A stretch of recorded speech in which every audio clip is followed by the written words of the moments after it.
मंगलवार को अगर शिव जी के मंदिर में, शंकर के मंदिर में जाकर 1 लोटा पानी चढ़ाया जाता है तो हमारे कार्य में उन्नति होती है। बुधवार के दिन अगर शंकर पर 1 लोटा पानी चढ़ाया जाता है तो जिन लड़कियों का विवाह नहीं हो रहा, जिन बच्चों का विवाह नहीं हो रहा, उन बच्चों के भी विवाह हो जाते हैं हमारा। गुरुवार के दिन अगर शिव जी के मंदिर में पानी चढ़ाया जाए, जल चढ़ाया जाए तो घर में विद्वत्ता का अनुभव होता है महाराज, बच्चे पढ़ने में प्रखर होते हैं महाराज। शुक्रवार के दिन अगर शंकर के मंदिर में जल चढ़ाया जाए तो नारी का अखंड सौभाग्य होता है महाराज। शनिवार के दिन अगर शिव की आराधना करी जाए, शनिवार के दिन अगर शंकर को जल चढ़ाया जाए तो जिंदगी में व्यक्ति की। रविवार को अगर लोटा भरकर शिव को समर्पित करा जाता है तो घर में तेज लक्ष्मी प्राप्त होती है।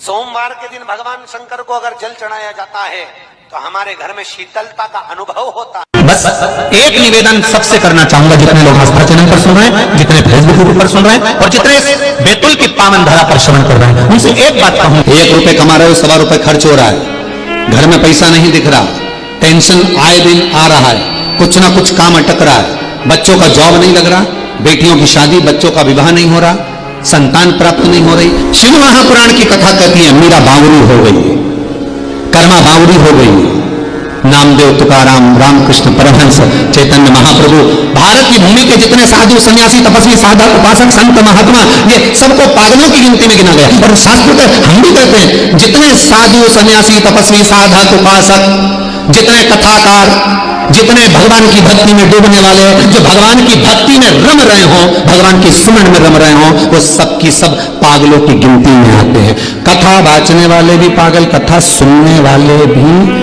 पागल। समझदार तो वो है जो कथा में आते ही है, समझदार वो है जो कथा सुनना पसंद करते ही। अभी कोई हमारा बुढ़ापा है, वो समझदार दिन रात कमाने में लगे हैं, दिन रात जोड़ जोड़ के लाते जाएं, देते जाएं, लाते जाएं, देते जाएं। पर तभी मन में विचार करो, एक बार तो कम से कम अपने पति से जरूर पूछो, इतना भाग दौड़ करते हो, 8-8 बजे दुकान से जाते हो, रात को 11-11 बजे तक आते हो, किसके लिए कमा रहे हो? 2 रोटी सही से नहीं खा पाते हो, 2 रोटी सही से नहीं खा पा रहे हो, चैन की जिंदगी नहीं जी पा रहे हो,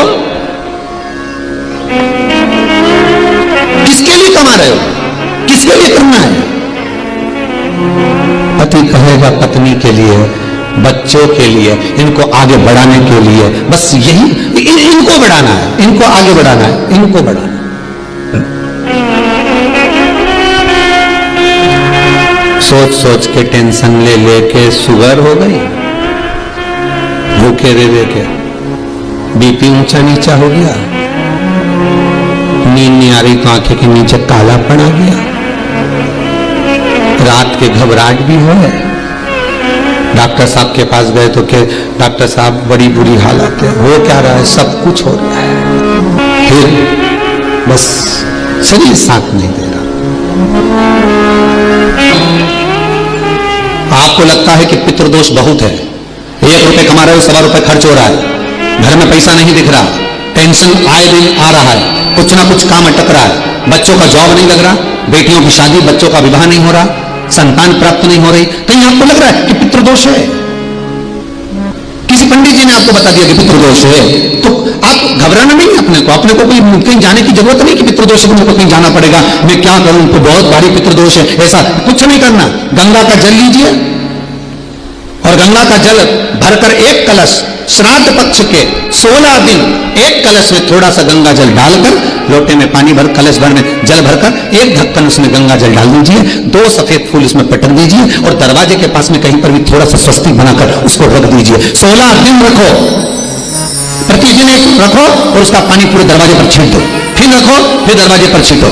कैसा भी पितृदोष होगा, गंगा महारानी उस पितृदोष को समाप्त कर देती है, क्योंकि शिव के साथ निवास करती है, शंकर के साथ वो रहने वाली है। कोई साधारण गंगा, गंगा जब चलती है तो शिव से आज्ञा लेकर जाती है कि मुझे ये लेने आया है, गंगा शंकर से आज्ञा लेकर जाती है कि ये मुझे ले जा रहे हैं, ये मुझे लेने के लिए आए, मैं इनके साथ जाना चाहती हूं, मैं जाऊं, तब शिव आज्ञा करते, क्योंकि शंकर ने तो अपनी जटा में भर लिया। फिर भागीरथ महाराज ने तप करा था, केदार ताल कथा में वर्णन किया, जहां वापिस तप करा केदार ताल, फिर तप करा, क्या चाहती हो? गंगा कहती है भागीरथ जी के कुल को तानना है। एक जटा का केश खोला, गंगा निकल कर चल दी वहां से। पूछेंगे शंकर कहां गई? आपके साथ रह गया कोई व्यक्ति और बिना पूछे चले जाए, कुछ श्रेष्ठता है क्या? ढूंढोगे कि नहीं ढूंढोगे? गया कहां? क्या बात है, दिख नहीं रहा है, गया कहां पर है ये, किस जगह पहुंच गया है ये? पूछना तो पड़ेगा कि आखिर गया कहां। गंगा जब चलती है तो पूछ कर जाती है। जब जब किसी नदी का जल भर कर लाओ,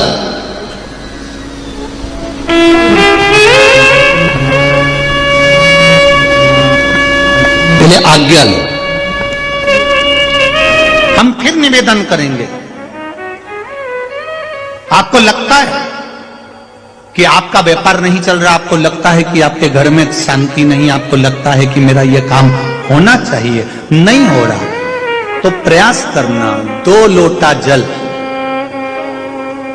घर से लेकर जाइए, एक के ऊपर एक कलश को रख लो, नीचे 5 बेलपत्र, शिव जी के मंदिर में जाकर सबसे पहले बेलपत्र चढ़ाओ, फिर 1 लोटा जो सबसे ऊपर रखा हुआ है उसका पानी शिव जी को चढ़ा दो। दूसरा लोटा जो लेकर गए हो वो जल बेलपत्री के पेड़ के नीचे चढ़ा दो।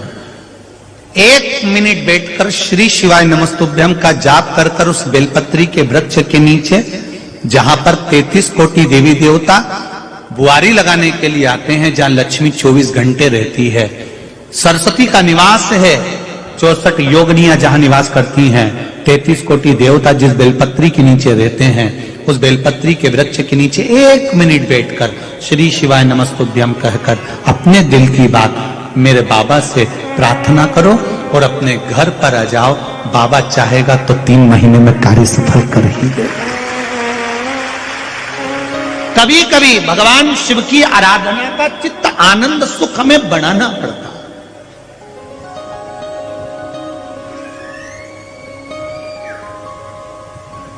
जाओ शिव मंदिर में थोड़ा विश्वास लेकर, थोड़ा भरोसा लेकर, उसके मंदिर में जाते रहो। वो कभी भी शंख बजा देगा, कभी भी जल वृष्टि कर देगा, कभी करुणा की वृष्टि कर देगा। ये मत सोचना कि आप शंकर जी के मंदिर में जा रहे हो, ये कभी विचार मत लाना कि आप शिव के मंदिर जा रहे हो।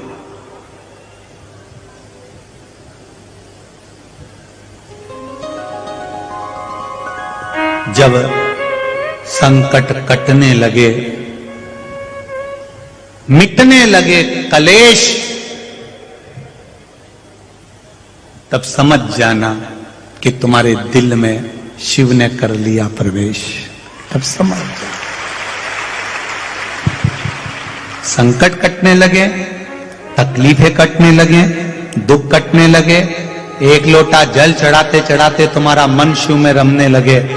शिव महापुराण की कथा ये लाखों भक्त जो श्रवण कर रहे हैं, आस्था चैनल के माध्यम से, फेसबुक यूट्यूब के माध्यम से, चाहे या दिल जब शिव से जुड़ने लगे,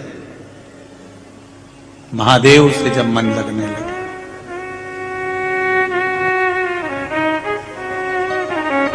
चित्त जब लगने लगे आपका महादेव, समझ लेना अब तुम मंदिर नहीं जा रहे हो, महादेव खुद तुम्हारे अंदर बैठकर तुम्हें मंदिर तक लेकर जा रहे हैं। स्वयं महादेव। आपको पहले भी कथा में कहा, जब कोई विशेष कार्य होता है और वो कार्य नहीं हो रहा होता है तो क्या करा जाता है? जल, जहां आप लोगों ने पहले स्मरण किया है, जैसे ये शिवलिंग है, ये जलाधारी है, ये जल यहां से गिर रहा है, वो स्थान। जब विशेष कोई कार्य होता है, अटक रहा है, नहीं हो रहा, गणेश जी वाली जगह पर जल चढ़ाइए, सबको मालूम है ना, जलाधारी में। फिर षडानंद कार्तिकेय वाली जगह पर जल चढ़ाइए, बीच में अशोक सुंदरी का स्थान है, वहां जल चढ़ाइए। चढ़ाते चढ़ाते माँ पार्वती मैया के हस्त कमल पर जल चढ़ाकर फिर शिव जी पे जल चढ़ाइए। थोड़ा सा जल बचाइए, वो जल बेलपत्री के वृक्ष के नीचे ले जाकर अपने मन का भाव कहकर चढ़ा दीजिए। 4-5 दिन चढ़ाकर देखिए, बाबा हाथ पकड़ लेगा और वो कार्य सफलता देगा ही। शिव तत्व की ओर जब जीवन में कहीं समस्या खड़ी हो जाए, कहीं बहुत विकट समस्या है और कोई हल ना मिल रहा हो, तब जिस शिव मंदिर में आप आराधना करने जाते हो, पूजन करने जाते हो, अर्चना करने जाते हो, उस शिव मंदिर के पास में कहीं बेलपत्री का वृक्ष ढूंढो और उस बेलपत्री के वृक्ष के नीचे केवल आप जाकर एक मूंग का दाना या एक चावल, वहीं पर जो कंकर पड़ा हो उसी कंकर को शिव मानकर आप समर्पित कर लोटा भर के जल समर्पित कर दो। आप बाबा पर छोड़ दो। 3 घंटा 2.5 घंटा लगेगा, मेरा शंकर उसको सुधारने में लग जाएगा।